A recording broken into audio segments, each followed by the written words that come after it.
Good evening friends. अंग्रेजी literature की कुछ नई जानकारी आपके साथ साझा करने जा रहा हूं। जानकारी यह है कि William Shakespeare as a dramatist, William Shakespeare as a poet हम लोग पढ़ा करते हैं, लेकिन आपको पता होना चाहिए कि William Shakespeare as an actor भी हैं, क्योंकि उन्होंने ड्रामा कंपनी में भी काम किया था, एक्टिंग का कैरियर भी उन्होंने किया था। आपको पता होना चाहिए सन 1594 में रिचर्ड बर्बेज नामक एक व्यक्ति थे जिन्होंने एक ड्रामा कंपनी खोली थी। उस ड्रामा कंपनी का नाम था द लॉर्ड चैम्बरलेन्स मेन। वैसे इस ड्रामा कंपनी का नाम बाद में बदल करके लॉर्ड चैम्बरलेन्स मेन हो गया, यानी आर्टिकल जो दा था हटा दिया गया था। अब आपको बता दूं कि जो रिचर्ड बर्बेज थे उन्होंने शेक्सपियर के ड्रामाज में मेजर रोल्स किए थे, मतलब हीरो के रोल्स रिचर्ड बर्बेज करते थे अधिकतर। कौन कौन से रोल किए थे? जैसे उन्होंने रिचर्ड थर्ड का रोल किया था, उन्होंने हेमलेट में हेमलेट का रोल किया था, ओथेलो में ओथेलो का रोल किया था, किंग लियर में किंग लियर का रोल किया था, और बहुत सारे रोल्स किए थे उन्होंने रिचर्ड बर्बेज ने। अब आपको यह पता होना चाहिए कि विलियम शेक्सपियर ने कौन कौन से रोल्स किए थे। तो विलियम शेक्सपियर ने माइनर रोल्स किए थे, मतलब secondary roles, second important characters का रोल्स। जैसे मैं बता देता हूं आपको कुछ इंपॉर्टेंट ड्रामाज में क्या रोल्स किए थे विलियम शेक्सपियर ने। तो विलियम शेक्सपियर ने हेमलेट में घोस्ट का रोल किया था, यानी हेमलेट में सीनियर हेमलेट का, हेमलेट के पिता जो घोस्ट थे, द घोस्ट का रोल विलियम शेक्सपियर ने किया था। ओथेलो में ब्रबंसियो का रोल किया था, किंग लियर में ग्लाउसेस्टर का रोल किया था, मैकबेथ में डंकन का रोल किया था, एज यू लाइक इट में 2 रोल्स किए थे, एडम का रोल किया था और कोरिन का रोल किया था, सेफर्ड का। और हेनरी फोर्थ पार्ट 1 और 2 में विलियम शेक्सपियर ने किंग हेनरी का रोल किया था। जूलियस सीजर में फ्लेवियस का रोल किया था, टीमन ऑफ एथेंस में पोएट का रोल किया था, और मर्चेंट ऑफ वेनिस में भी 2 रोल्स किए थे। पहला रोल किंग यानी प्रिंस ऑफ मोरक्को का किया था रोल, और ड्यूक का किया था रोल मर्चेंट ऑफ वेनिस में।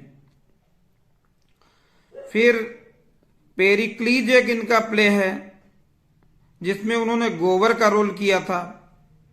हेनरी 6 में बेडफोर्ड का रोल किया था, और all is well that ends well में द किंग यानी किंग का रोल किया था, और कोरियोलिनस में मेनेनियस का रोल किया था।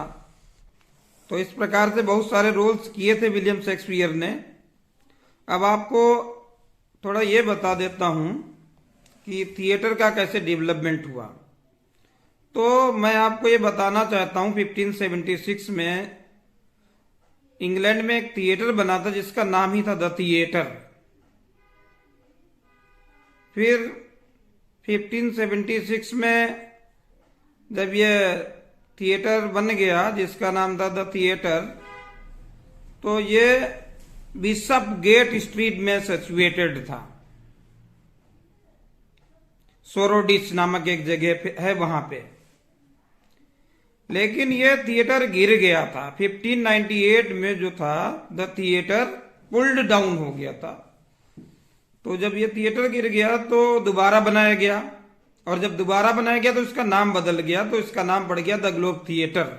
आपको पता है कि विलियम शेक्सपियर ने द ग्लोब थिएटर में भी अपने शेयर खरीदे थे।